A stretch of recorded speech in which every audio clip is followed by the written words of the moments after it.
On a moonless night, Mia walked home after a late movie. The streets were deserted, shrouded in an eerie silence, broken only by her footsteps. As she turned a corner, she saw him, the smiling man.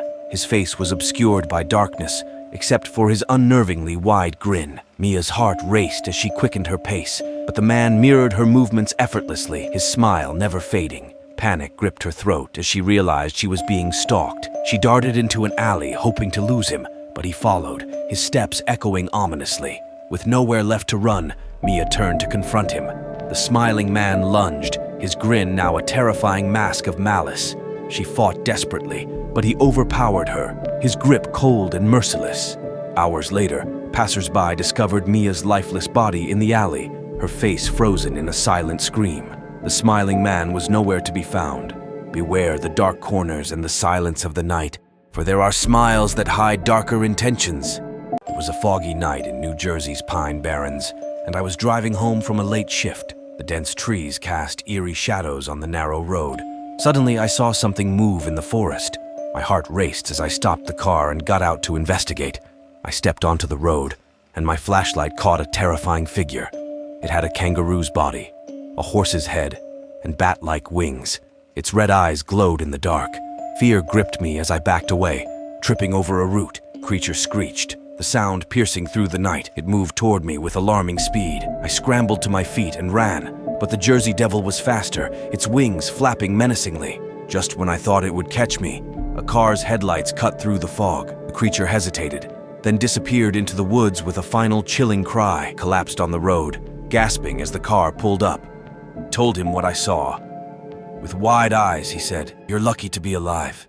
Few encounter the Jersey Devil and live to tell the tale.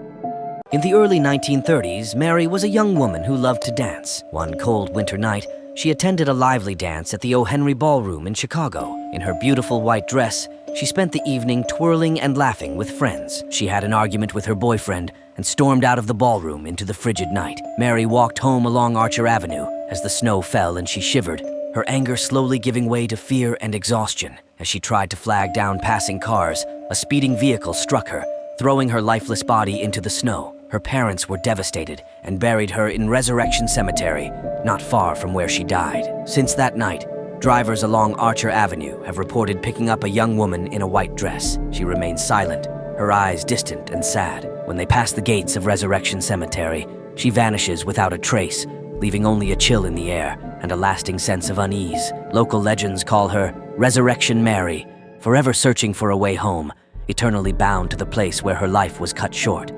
In the 1950s, the U.S. Army flooded an expanse of farmland and small towns in northern Georgia to create Lake Lanier. Entire communities were submerged, along with homes, businesses, and even cemeteries.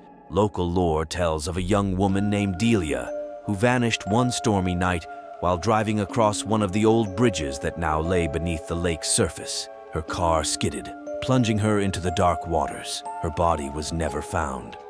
Years passed, and strange things began happening. Fishermen reported hearing eerie wails coming from the depths, and many swimmers felt unseen hands pulling them under.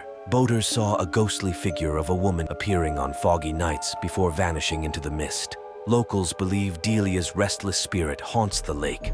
Accidents and mysterious drownings at Lake Lanier are often attributed to her vengeful ghost, forever cursed to wander the depths of the lake that swallowed her whole.